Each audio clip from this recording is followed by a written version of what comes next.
ఒక మనిషి డబ్బు గురించి మాత్రమే కాదు, మనిషి ప్రవర్తన గురించి కూడా ఆలోచించాడు. అతని పేరు ఆడమ్ స్మిత్. చిన్న పట్టణంలో పుట్టిన ఒక బాలుడు జీవితాన్ని గమనించడం నేర్చుకున్నాడు. బజార్లో వ్యాపారులు ఎలా మాట్లాడుతున్నారో చూశాడు. కూలీలు ఎలా పనిచేస్తున్నారో చూశాడు. కొంతమంది ధనవంతులు ఎలా సంపాదిస్తున్నారో చూశాడు. అతను ఒక విషయం గుర్తించాడు: మనిషి తన ప్రయోజనం కోసం పని చేస్తాడు, కానీ అదే పని సమాజానికి కూడా ఉపయోగపడుతుంది. ఒక రోజు ఆడమ్ స్మిత్ ఒక చిన్న ఫ్యాక్టరీకి వెళ్ళాడు. అది సూదులు తయారు చేసే ఫ్యాక్టరీ. అక్కడ ఒక మనిషి ఒక్కరే అన్ని పనులు చేస్తే రోజుకు కొన్ని సూదులు మాత్రమే తయారవుతాయి.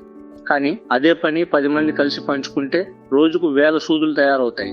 అక్కడే ఆడమ్ స్మిత్ ఒక గొప్ప సత్యం తెలుసుకున్నాడు: పని పంచుకుంటే సంపద పెరుగుతుంది. అతను ఈ ఆలోచనను ఒక పుస్తకంగా రాశాడు. ఆ పుస్తకం పేరు ది వెల్త్ ఆఫ్ నేషన్స్. అందులో అతను ఒక బలమైన మాట చెప్పాడు: మనిషి తన ప్రయోజనం కోసం కష్టపడితే దేశం మొత్తం అభివృద్ధి చెందుతుంది.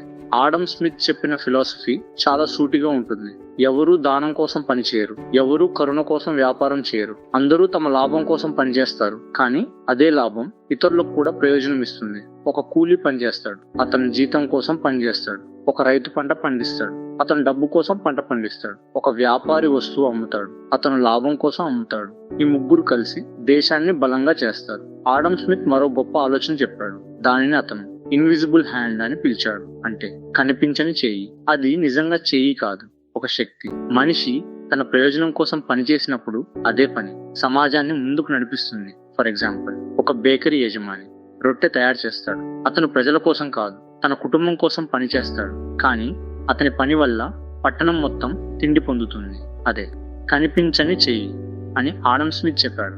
ఆడమ్ స్మిత్ ఒక బలమైన హెచ్చరిక కూడా ఇచ్చాడు: సంపద పెరగాలి, కానీ న్యాయం కూడా ఉండాలి.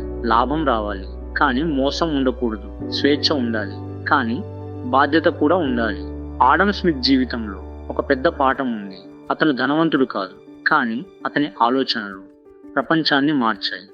ఇప్పటికీ ప్రతి దేశం అతని ఆలోచనల మీదనే నడుస్తోంది. ఆడమ్ స్మిత్ ఫిలాసఫీ చాలా సూటిగా ఉంటుంది: కష్టపడు, నిజాయితీగా పని చేయి, నీ ప్రయోజనం కోసం ముందుకు సాగు. అప్పుడు నీ సమాజం సక్సెస్ గా మారుతుంది. ఆడమ్ స్మిత్ ఫిలాసఫీ ఒక బలమైన వాక్యం లాగా నిలుస్తుంది. స్వార్థం తప్పు కాదు, అది నియంత్రణలో ఉంటే సమాజానికి శక్తిగా మారుతుంది.